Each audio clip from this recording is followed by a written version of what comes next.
Gempa bumi berkekuatan magnitudo 8,7 mengguncang pesisir timur semenanjung Kamchatka, Rusia pada Rabu 30 Juli 2025 pagi waktu setempat.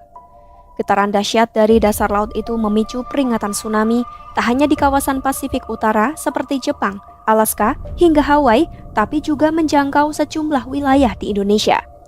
BMKG mengeluarkan status waspada tsunami untuk 10 daerah pesisir mulai dari Talaut hingga Sarmi. Sebab ada potensi kenaikan permukaan laut akibat pergerakan tektonik tersebut. Lantas, bagaimana gempa bisa menyebabkan tsunami? Simak selengkapnya dalam video berikut.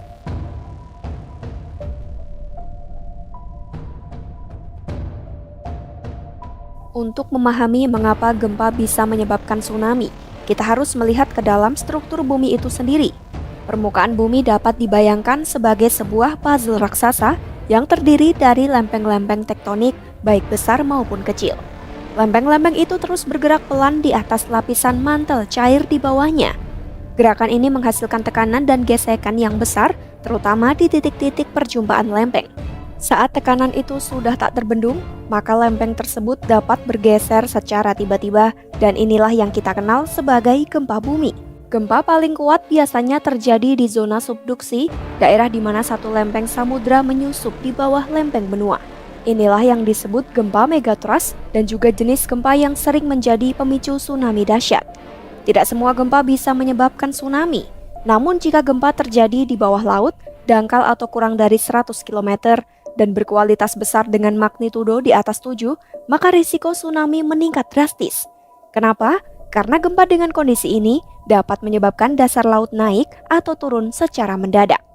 Perubahan elevasi inilah yang memicu pergerakan air secara vertikal, mendorong air laut ke atas atau menyedotnya ke bawah, dan dalam upayanya untuk menstabilkan diri, terbentuklah gelombang tsunami.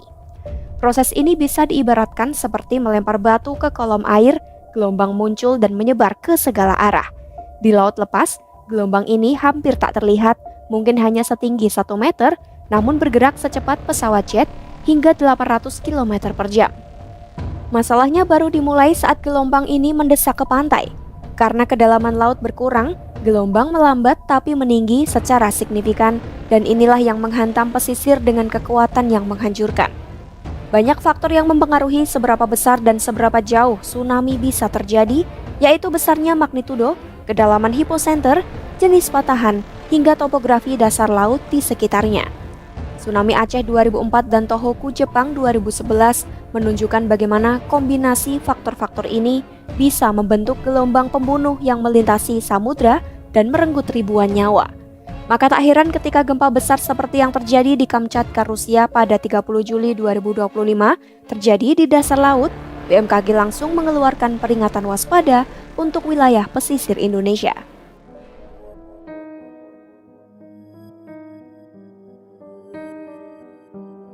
Gempa yang melanda pesisir timur Kamchatka, Rusia pada Rabu 30 Juli 2025 terjadi pada pukul 6.24 waktu Indonesia Barat.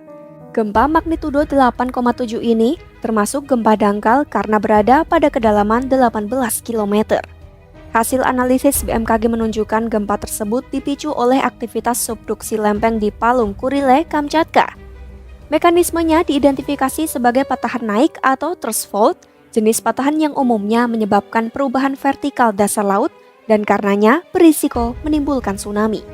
Akibat guncangan tersebut, Pacific Tsunami Warning Center (PTWC) melaporkan potensi tsunami di sejumlah negara termasuk Rusia, Jepang, Alaska, Filipina, Hawaii, dan Guam.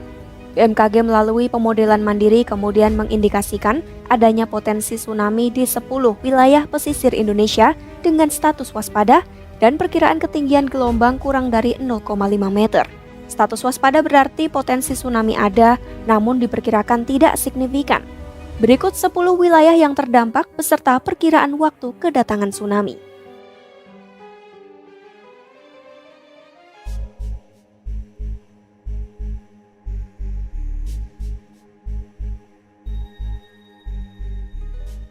Gempa ini dipicu oleh sebuah deformasi batuan di bawah permukaan laut, tepatnya di lempeng di bidang kotak antar lempeng di mana patahan terjadi di palung Kuril-Kamchatka atau Kuril-Kamchatka Trench dengan mekanisme patahan naik atau thrust fault. Jenis patahan ini memang sensitif terhadap terjadinya perubahan kolom air laut, sehingga bisa memicu terjadinya tsunami. Sehingga BMKG melakukan pemodelan dari gempa yang terjadi, dan betul berpotensi tsunami, namun memiliki status ancaman waspada. Artinya, estimasi kejadian tsunami yang terjadi kemungkinan hanya kurang dari 0,5 meter. Dan di sini kami tayangkan wilayah-wilayah yang memiliki potensi ancaman status ancaman waspada, yaitu kurang dari 0,5 meter, ada di wilayah Indonesia bagian timur dan timur laut. Selain itu, monitoring BMKG juga mencatat terjadinya 7 gempa susulan setelah gempa utama dengan magnitudo terbesar mencapai 6,9 dan terkecil 5,4 hingga pukul 8.30 waktu Indonesia Barat. BMKG pun mengimbau masyarakat yang tinggal di wilayah pesisir pantai di 10 lokasi tersebut untuk tetap waspada dan menjauhi pantai.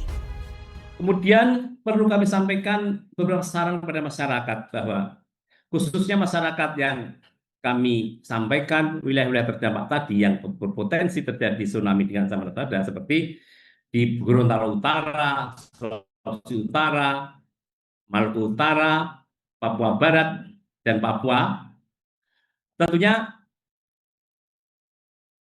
ini menjadi kewaspadaan kita bersama. Pentingnya kita memiliki kesiapan secara selamat terhadap tsunami. Dan yang paling utama adalah perlunya sikap tenang dan waspada. Ancaman tsunami waspada, kita perlu menjauhi pantai. Tidak perlu naik gunung yang tinggi atau bangunan tinggi, tapi cukup menjauhi pantai. Dan fokus khusus untuk yang bermukim di pantai-pantai yang sangat sempit bentuk pantainya atau berbentuk sorong atau berbentuk teluk, maka perlu untuk menjauhi kawasan tersebut lebih jauh, ya, karena amplifikasi tsunami bisa terjadi pada kawasan lokal tersebut. Gempa besar di dasar laut seperti yang terjadi di Kamchatka, Rusia bisa memicu tsunami jika mengakibatkan pergeseran dasar laut secara vertikal. Inilah yang menjadi dasar BMKG mengeluarkan peringatan dini di sejumlah wilayah timur Indonesia meski berasal dari gempa jauh. Masyarakat di wilayah pesisir Indonesia diimbau untuk tetap tenang, menjauhi pantai, dan menunggu arahan lebih lanjut dari pihak berwenang. Pantau terus perkembangannya hanya di YouTube Kompas.com.